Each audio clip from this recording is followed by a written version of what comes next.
Clap your hands, everybody. Clap your hands.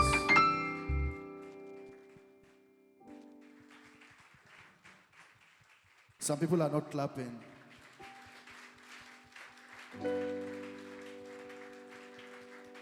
If you're happy and you know, clap your hands. If you're happy and you know, clap your hands. If you're happy and you know, and you really want it so. If you're happy and you know, clap your hands. All right. Thank you so much. I want to appreciate everybody. And I was talking to someone some few minutes ago, and I was telling the person that it's not easy for you to just make a flyer. Shadrach, let me try your microphone.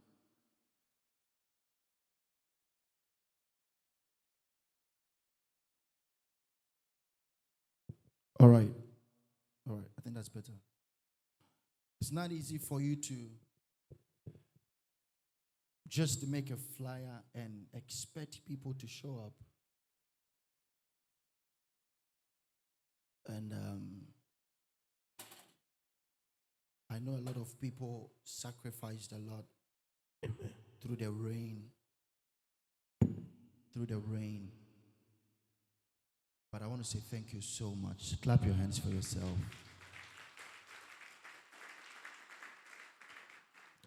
Do you know why you are not clapping well? You can't even appreciate your own self.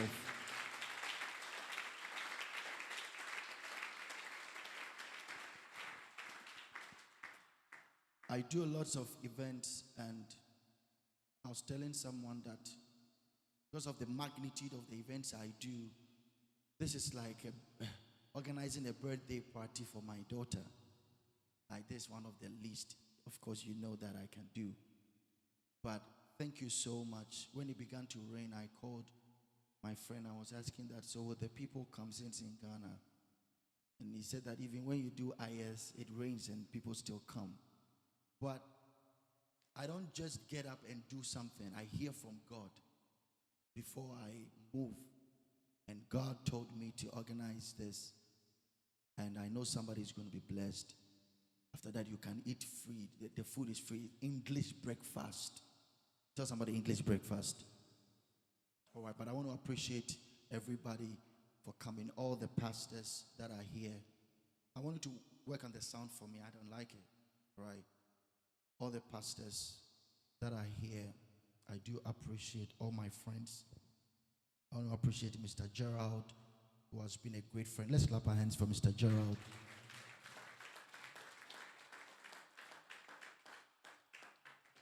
He's the marketing manager, the director for Cashapp. So if you need any sponsorship after the service, go and see him. Mr. Gerald, I want them to see your hand, please. Let them see it. He's one of the richest men in Ghana. All right. So you can go and see him, and he's going to sort you out. And of course, Pastor Solomon, thank you for coming. Let's clap our hands for Pastor Solomon. And Miss Nancy. Let's clap our hands for Miss Nancy. Thank you so much. Of course, Lawyer Awo, your husband, Pastor Isaac, everybody. Let's clap our hands. All right. I'm going to speak. It's really going to be interactive. Of course, you know Pastor Brian. It's not going to be the usual Pastor Brian that you know. That's why you are sitting down and I want to sit down too. So I especially requested that they should bring me a chair. Because for the next 1 month, I'm going to be standing and preaching everywhere in the world. But I know that somebody's going to be. Lift your hands. I want you to just whisper a prayer to God. Just whisper a prayer to God right now. Everybody, just pray. Just pray. Everybody, with every eye closed. With every eye closed.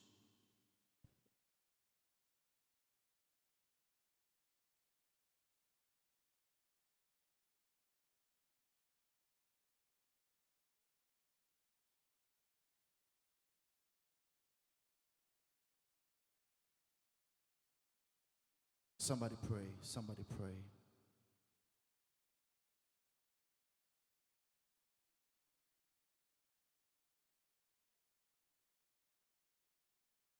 want you to pray. Somebody pray.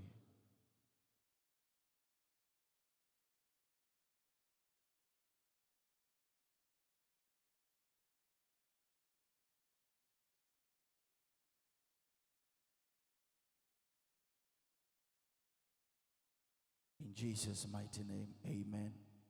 All right.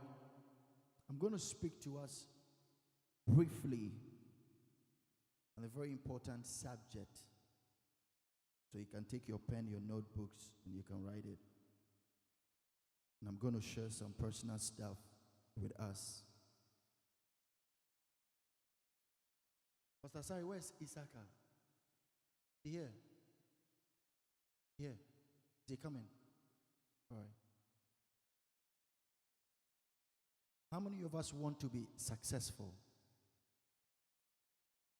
Come on, I can't feel. Do you want to be successful? Okay. I want you to understand something. Listen to me carefully. Success is not what you have done compared to what others have done. I repeat it. I want you to listen carefully. Success is not what you have done compared to what others have done.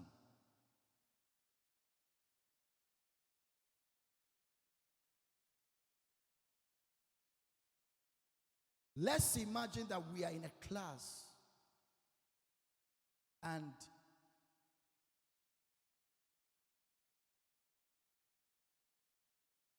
you got the highest score. A class of, let's say, 50 people. And you got the highest score. And what you got was 36%. But you got the highest score.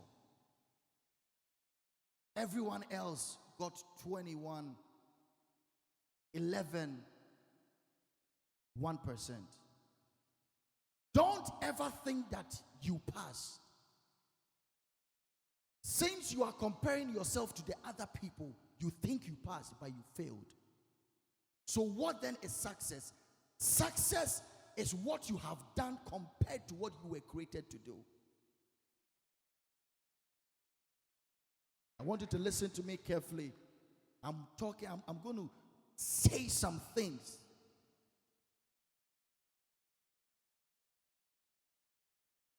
So, let's say you are a pastor.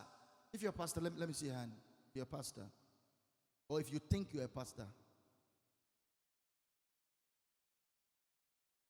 Let me say this. All right. Stop all the movement. Stop all the movement. You have 500 members. You think that you have a big church because you are comparing yourself to your friend who has 200 members. Whilst in the will of God, you were created to have 1,000 members. In other words, you are not successful, you are a failure. The greatest enemy to success is comparison.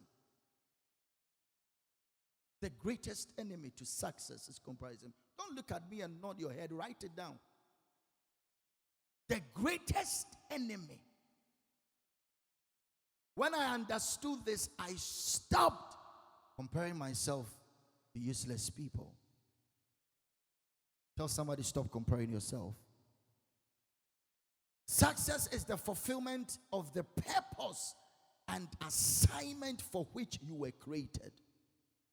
Lift your hands and declare, I will be successful. Come on, declare it like you mean. Shout, I will be successful. Four most important things in the life of every person. Four most important things in the life of every person. Number one, your relationship with God. It's the most important thing.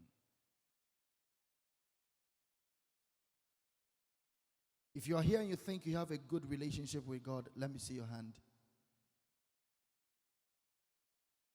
Good. Your relationship with God.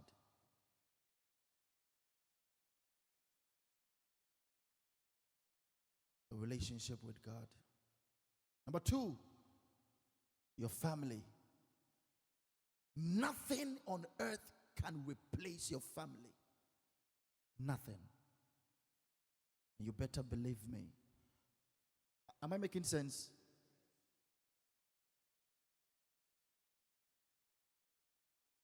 Your family.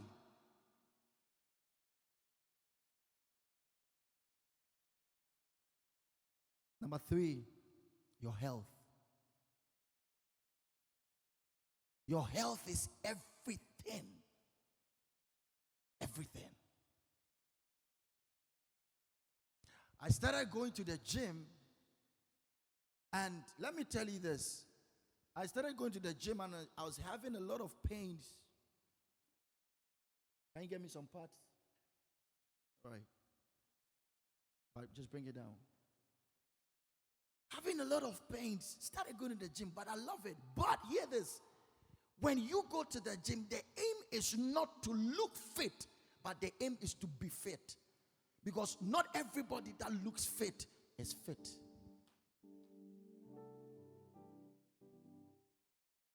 One thing I don't like is half clapping. So you have to clap well.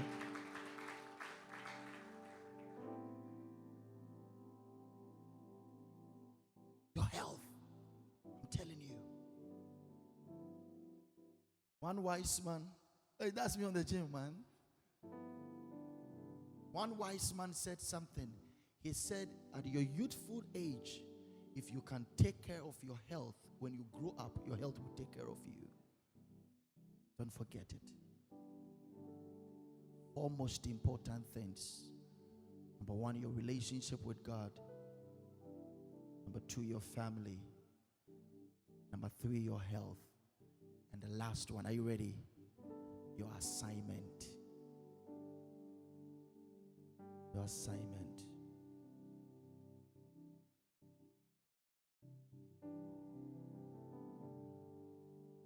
Your assignment. Why you were created. Why you are here on earth. Your assignment. Tell somebody, my assignment.